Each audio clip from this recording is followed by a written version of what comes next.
Justice Society of America, issue 6. Geoff Johns writing with Marco Santucci on the art. So not Yannin. Nope. That was something I noticed immediately. I was like, oh, we have lost. Yeah, distinctly not Yannin. Yeah. That's not to say the art's bad. It's solid for what it is. It's probably the weakest art we've talked about so far, but that's not a knock on it. It's just because the art caliber this week's been high so far. It's still pretty good, though. Like, and some of the comparative weeks, this would be a runner, but just from where it opens up with these iconic shots of superheroes, like I think Santucci art really lends itself to that DC. I think you call it the house style. Right. That's what I was going to say. He's kind of like he's almost house style, but he's just got enough personality in the art to just sort of go a little bit beyond that. So it basically picks up with the moment we ended with last time, which was Stargirl coming with Judy. And this makes it clear, this is them just coming back from the island with all these kids that vanished from time. And it seems like when they're reunited with someone, the person they're reunited with will remember them, like, at that moment. But, very similar to Wally and Barry. Yeah, kind of. Which I guess makes sense since that was also John's. But Jay didn't know about her beforehand, though. He didn't think he had a kid until he sees her, and then it all sort of, like, comes rushing in. Jay Garrick, you are the father. Right. And they talk about how there's like sonic booms going off everywhere as they're like catching up around everyone. Meanwhile, Bruce has bought Helena Wayne, that is, an apartment in Washington near the GSA, and she kind of gets offended by sort of thinking, oh, you want me in Washington away from Gotham so you don't have to deal with me. And he's like, hey, no, I thought you wanted to be with the GSA. I mean, if you want to come to Gotham. And they do a bit of continuity stuff here where she's like, nah, you and Mum are about to have a pretty big fight. I'm just going to stay here. Because they said, and it's New York near the... sorry, it's New York, not Washington, sorry. I'm thinking of Wonder Woman, sorry. Yeah, and so, but... she gets upset because, you tell the world I'm your long-lost cousin. I get it. You don't have to explain why you have an adult daughter, But, she's kind of upset that he's kind of keeping distance, but I understand it, Like... Yeah, it's weird. Yeah, it's weird. Also, good art touch there is Bruce's shadow has the bat ears on it. Oh, I didn't even notice that. That's good. That's very good. They've also got the Power Rangers style thing going here where Helena's wearing purple. Even though she's in street clothes. I think this makes enough sense. It is kind of interesting that she'll never... Well, I mean, she does exist because she's like an anomaly, but she'll never be born now. They're never going to have this kid. Not this version anyways, So that's a really interesting thing to deal with. The GSA are looking to try and like take all the other missing kids back to where they belong. Unfortunately, though, most of them have been missing since the 40s, and a lot of them don't have someone to go to because their loved ones have grown up, they've died, so on. We get a conversation between Dr. Fate, Khalid, right? And Salem the Witch Girl. Is that what she's called? Yep. Yeah. Salem the Witch Girl with her her broom sweep, which I think is a nice touch. This is where I needed to tag Connor in. Because, he loves Dr. Fate like I love the Flash characters. So getting this really quick rundown of the Fate history, I needed to be like, yo, condense this for me, honestly, the fact that there's been two different guys named Kent Nelson's so confusing. Yeah, for sure. And so, like, I know Connor would have a way of expelling, getting it down to where we go. But yeah, I kind of... He'd be like slipping on a banana peel. He'd be slipping around. He'd be rolling around in his own poop like a... Yeah. I just had a visual. I do like that there seems to be some contention between Salem and... because Salem was meant to be the protege to her, Dr. Fate. The fact that there's someone that's kind of usurping the helm, right? She's kind of not okay someone with. Who's probably really close to her age. Like Khalid's probably still older than her, but not by much, Right.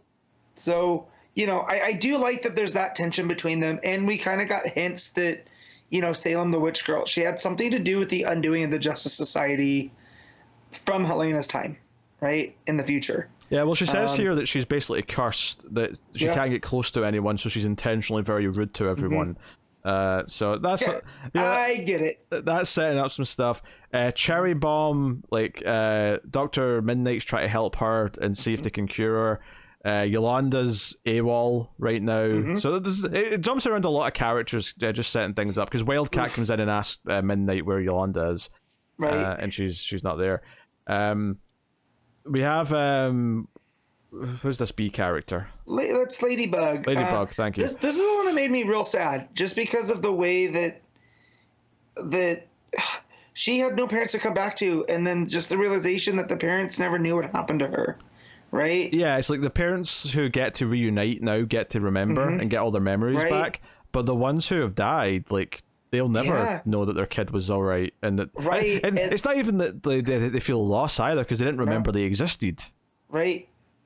Yeah, right. so it's really sad. Yeah, it's really sad, and just the idea that her person was the Red Bee, and that the Red Bee's like great grandniece or granddaughter has this bee farm now, but so it's almost like she has she never left an imprint, right? Yeah. Like all of this stuff is ultimately for nothing, and just her crying on Courtney's shoulder, right?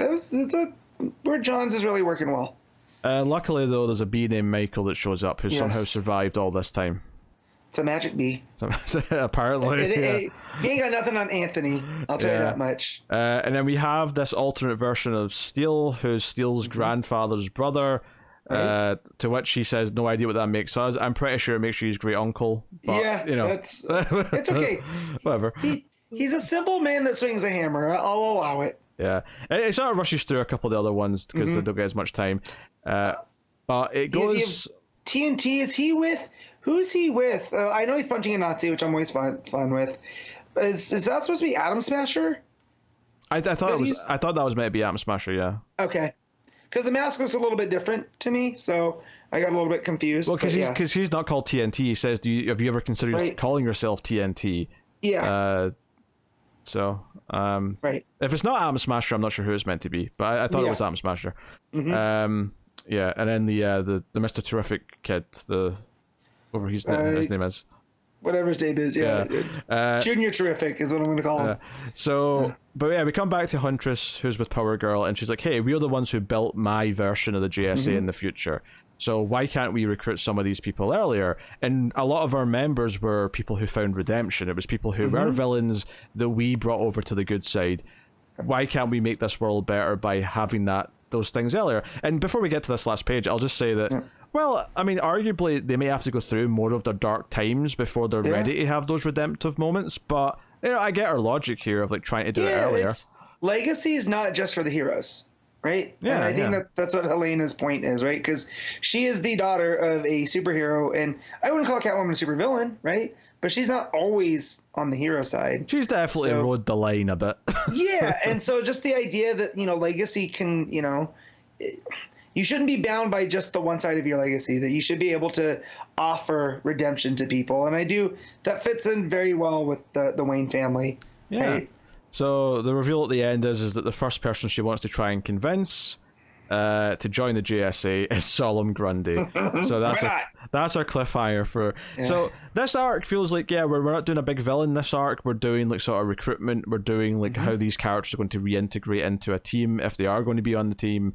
And I enjoyed this as a nice change of pace from that, because the last few issues were all this big Degaton fight. We're dealing with time-wimey stuff. It was nice for characters to slow down. Okay, let's talk about the effects of this on everyone and the emotional moments where Ladybug realizes that her parents will never know she existed.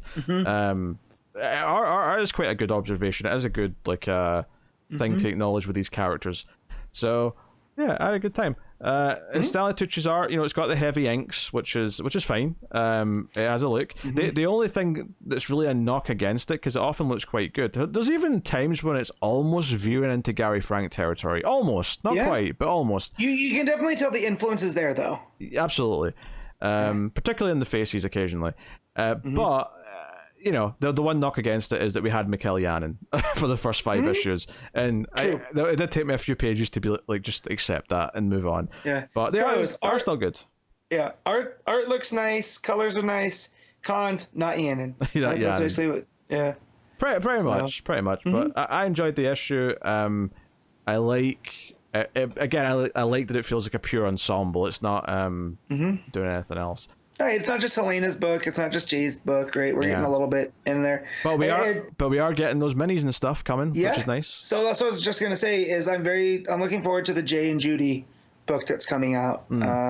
Just because that was a very heartwarming, thing. Is him. I'm just a sucker for Flash reunions, I guess, and and just the whole idea is that he's the Flash, she's the Boom. It's such a hokey 40s thing, and Johns has a knack for that. And for anyone who's wondering why I don't hate that, because I tend to hate things characters being retconned into characters past. I don't mind it in this case because it's literally a retcon to the character and they react as such. It's when they try and pretend that there's just someone in the backstory we've never heard about the whole time that was always there. Yeah, that's where I take more umbrage. Don't get me wrong, this would be bullshit if they do it a lot, but if they're going to pull a Dawn once in a while, I can get on board with it. All right, what are you giving Justice Society of America issue 6? I'm gonna give this an 8.5. Yeah, I'm going to go the straight 8. They're still very good. Still really liking it, liking what they're doing with the characters. I'm excited for more. Hopefully, maybe now that Yannen's off the book, maybe the one upside is that it'll stick to a monthly schedule. Maybe that's the one good side of this.